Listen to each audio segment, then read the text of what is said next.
Good morning. Thank you. Thank you for everybody coming today. And as indicated, my name is Steve Bienhoff with AlcheraBio. I'm the Chief Science Officer. And with us today, we also have Dr. Roger Sifferman and Dr. Melvin DeBoer. And our goal today is to introduce to you what are clinical studies and what they can do for you in your practice setting.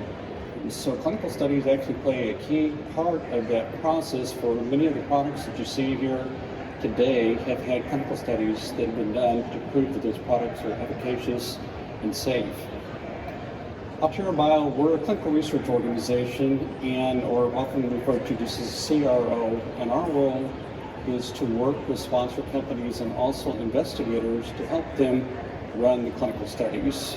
We have a team that is composed of monitors, project managers, and support staff, and our whole goal is to help these studies proceed successfully with the investigators for the sponsors to generate that data that they need for product registration. And clinical studies are actually a key component of the product registration process, where these drugs and compounds and foods have to be put into our target species or target animal to show that they work, and also they're safe too. So they're a very important part of the process of getting new products approved. And to be able to do that, we need to do the studies that generate the data. Again, this is for drugs, topical compounds, foods, and the like too, but all of those, again, have had the studies to support that, while that data has been generated by practitioners in the field to generate that data. Where does the clinical investigator fit into this whole process? Again, the investigators are veterinarians, and what we do as the CRO, we work with investigator sites and veterinary clinics, contract sites, to identify those places that have the patient population that we're looking for in these particular studies. We work with them very closely. We support them through the entire process, and we'll talk about that in just a little bit.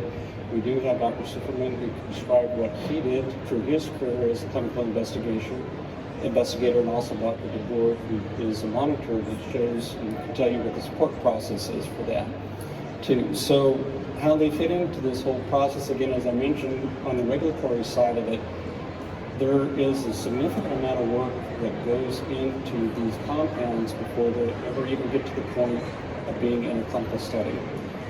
We as a company, as a CRO, we want to make sure that before we send this out to our investigators and then they then put it into their patients and with their clients, is the product has generated enough safety and effectiveness data that we feel comfortable to be able to do that.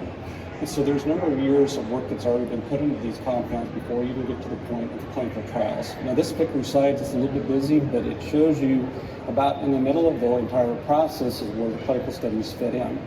So we're generating the data. This is packaged up. It goes to FDA, EPA, USDA, and then they review that to see if it does fit the safety and the effectiveness profile that they're looking for. But oftentimes this process entirely can take anywhere from 8 to 10 years. So it takes a long time, a lot of work, and the clinical studies are a key component of that. Okay, well, this is a picture of Dr. Alvarez. She is actually here. I believe she's giving some lectures at the Animal Medical Center. And she's been one of our clinical investigators for some of our studies.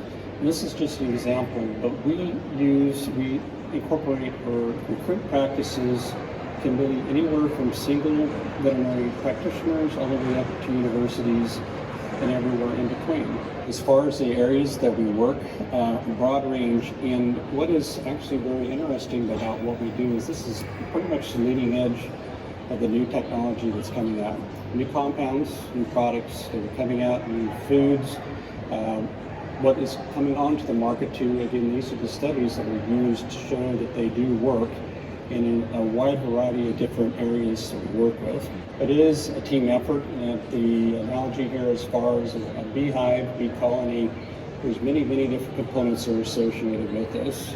And that includes what the sponsor does, how they supply the drug, what we do, working with the investigator sites to bring them in to support them during the study, and then eventually, once we get the data generated, then working with the agencies to get what they need to then register the product too. So it is a big team effort, and again, the clinical studies play a significant part of that process. So with that, I am going to turn this over to Dr. Sipperman, and he will give you some background. He's done clinical studies for many, many years and actually built a large part of his practice doing the studies.